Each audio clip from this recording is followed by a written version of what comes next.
টেলিফোনে বাক্যালাপ সংসদে করার কোনো রেওয়াজ নেই। আপনাদের টেলিফোনটা দয়া করে মিউট করে রাখবেন।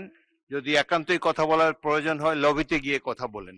ঢোকার সময় হয় মাথা নত করে কিংবা দিয়ে, বা বের হওয়ার সময়ও সম্মান প্রদর্শন করে তারপরে যেতে হয়।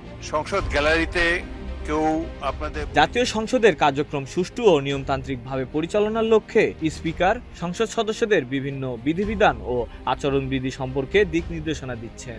সংসদের শৃঙ্খলা বজায় রাখা এবং কার্যকর আলোচনা নিশ্চিত করতে এসব নির্দেশনা গুরুত্বপূর্ণ বলে মনে করছেন সংশ্লিষ্টরা। সংসদে বক্তব্য দেওয়ার ক্ষেত্রে স্পিকার সংসদের অনুমতি নিয়ে কথা বলার ওপর গুরুত্ব আরোপ করেছেন।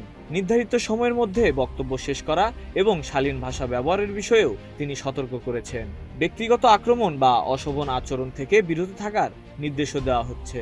এছাড়া সংসদে শৃঙ্খলা বজায় রাখতে হট্টগোল, স্লোগান কিংবা বিশৃঙ্খলা সৃষ্টি না করার আহ্বান জানানো হচ্ছে। অন্য সদস্যদের বক্তব্যের সময় বাধা না দেওয়া এবং নিয়ম মেনে আচরণ করার ওপর জোর দেওয়া হচ্ছে।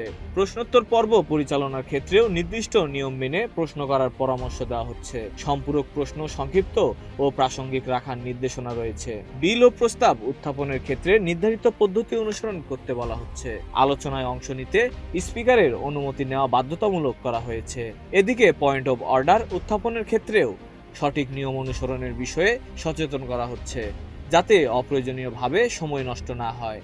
সংসদের ভাষা ও আচরণের ক্ষেত্রেও শালীনতা বজায় রাখার উপর গুরুত্ব আরোপ করা হচ্ছে। কোনো ধরনের মানহানিকর বক্তব্য বা অসংসদীয় শব্দ ব্যবহার থেকে বিরত থাকার নির্দেশ দেওয়া হচ্ছে।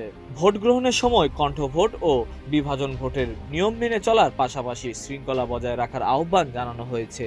সংশ্লিষ্টরা মনে করছেন স্পিকারের এসব নির্দেশনা মেনে চললে সংসদের কার্যক্রম আরও গতিশীল ও কার্যকর হবে এবং সংসদের মর্যাদা অক্ষুণ্ণ থাকবে। Text report, news flash 71।